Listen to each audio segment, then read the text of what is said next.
Welcome to Investor in the Family Radio, a podcast about learning to invest. My name is Brian Bain, and I'm your host. And I have some exciting news for everyone today, because for the next few weeks, we're going to be doing something a little bit different with the show, putting a pause on the ongoing Becoming Buffett series we've been doing in the podcast, because on June 27th and 28th of 2017, just a few weeks from now, we're going to be having our mid-year DIY investing summit in partnership with Seeking Alpha.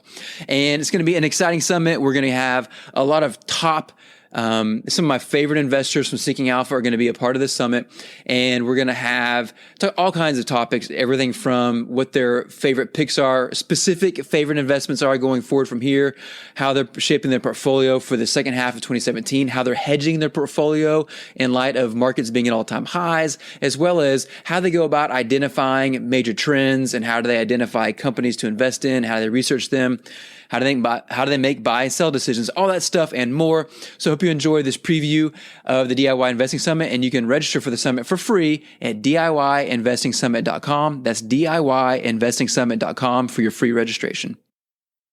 Ian, welcome to the DIY Investing Summit. Hello, I'm happy to be here. What specific investment do you currently have the highest hopes for, and why? I know back in January it was PAC, the airport in Mexico. Is that still the case, or do you have another stock you're more excited about?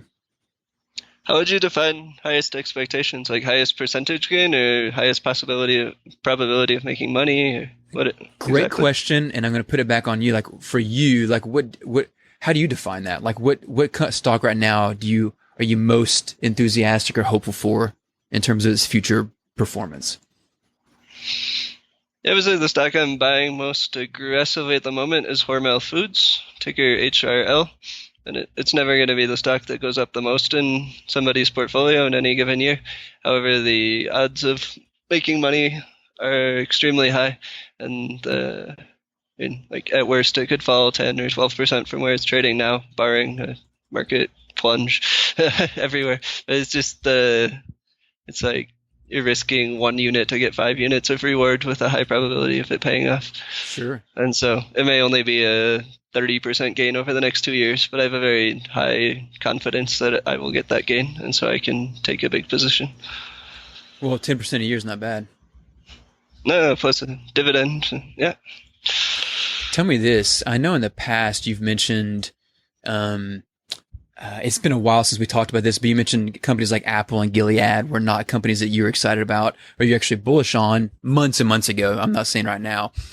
And, but since then, Gilead has fallen so much, it's down in the 60s now. Do you still, and when I look at that, I feel like, well, there was so much bullishness on that stock for so long when it was in the hundreds, and it's fallen and fallen. And it seemed like everyone's darling, and now it seems like the opposite now. Do you see much opportunity in Gilead, or is it still one that you're avoiding? That's a great question. Yeah, I think I offended a good number of people on Seeking Alpha with my sell call on it around 120, but hopefully I saved some people some money. But yes, I actually turned bullish on it late last year, and I'm long. My cost basis is in the low 70s, so I'm part of the people that bought too soon and maybe looking at a value trap, but I'm optimistic for it from here. What changed your mind? Obviously, the falling price made it more attractive, but anything about the company change? No, and I think that's the reason why the stock's gone down so much. Everyone was expecting them to use the cash that's been piling up to buy, to make acquisitions, and that hasn't happened. And so I think people just got bored. And they're like, oh, well, this dividend isn't high enough to justify it. It's dead money, so we're going to sell and buy something more exciting. I think that's why the stock has come down so much. Yeah, and to me, I mean, that's one of those. It's hard to not want to take a deeper look at, just because it seems like the primary reason it's falling is because people are bored with it, which tells me, well, if nothing's changed with the company, but people are bored with it and the price is falling, that tells me it's probably just as great of a company as it was 6 months ago or a year ago, I should say, when everyone was bullish on it. So it's probably not a bad idea to give it another look now, in my opinion. Mm-hmm. Yeah, if you're looking at earnings and the trajectory of drug sales, maybe the company's lost 5% of its value over the last 2 or 3 quarters, and yet the stock just keeps going lower and lower. Right. Well, we already talked about hedging a little bit, but I want to see if there's any more information to dig into here. Because the next question was, with markets at all-time highs, what's your preferred way to hedge your portfolio? You mentioned usually you like to buy puts and maybe 3 to 6 months out, again, depending on what's available and what the premiums are.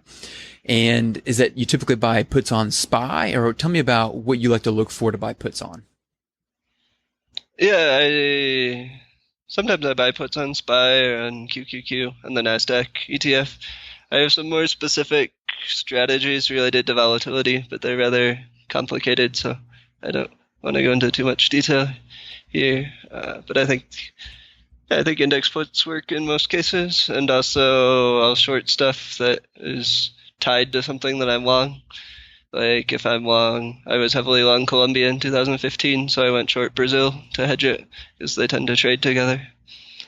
Right. So that way, if Latin America like collapses for some reason, then they'll both go down, and I get a net return of 0 because it cancels each other out. Does that not also cancel out the gains on Colombia in that case too, though?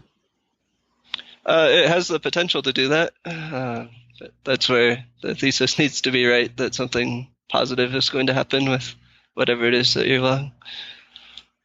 Well, this actually helps out. This leads into another question I've got, because I actually emailed a lot of our listeners and asked them for some specific questions. And someone actually had a question specifically for you.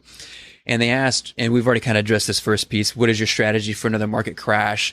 But they said also, how did you play the Brazil drop? Because I feel like I remember correctly that shorting Brazil, if I remember correctly, was as a hedge that you had maybe sometime within the last year. Is that correct? Mm-hmm. Yeah, So I put that position on yeah, go ahead. Yeah, sure. I put the position on in 2015. I primarily shorted a 3x Brazil ETF because those tend to go down really quickly if the underlying goes down. What was the ticker? Do you remember? BRZU, I believe. Okay. And that worked out great, but I also bought a bunch of puts, and then Brazil recovered in 2016, which I didn't expect. And so it was a wash because I lost on the puts. Right. Always so fun. It reminds me what was it when you were in college? I guess back in, was it 07 when you were in college and you had like extreme gain? I forget the company, but you had extreme gains on some puts or shorts that you had, and then you didn't lock them in. Wasn't that? Yeah, you have a great memory. Yeah, that was on Goldman Sachs. Yeah, it dropped from like 150 down to 45, and I didn't take any profits. It's a kick in the pants, man. Yeah. But again, and I want our listeners to hear this too, because I mean, Ian is an investor that I have a lot of respect for, and clearly is a student of the markets and student of the companies that he researches, which is one of the reasons why I always invite him back onto either the podcast or in this case the summit. But even here, it just shows that trying to predict the future is really, really, really hard, and there really is no way to do it perfectly. We're trying to do is make the most wise decisions as possible. But like Ian, even with all the time and efforts he puts into it, he made a great decision with shorting Brazil via that ETF. But then he also had puts that ended up countering out the benefit of that. And that's just the way it goes sometimes, which is frustrating. But that's why you diversify and you have an overall strategy that everything fits into. Mm-hmm. Yeah, and I think especially with hedging, I never looked at hedging as to be my primary source of profits. It's more just to make it so I can own 100% stocks and still be okay if the market corrects. But over time, stocks go up, so you should be trying to make most of your money from owning stocks that go up, not stocks that go down. Well, I hope you enjoyed this brief interview preview from the DIY Investing Summit. And if you enjoyed anything about this and found any value in it, I assure you will thoroughly enjoy the full interview. And you can register for free at DIYinvestingsummit.com. That's DIYinvestingsummit.com. And free registration, and then the summit goes live on June 27th. And so look forward to seeing you there. This is Brian, and thanks for joining the family. The information and opinions contained on this podcast are for educational purposes only. The information does not consider the economic status or risk profile of any specific person.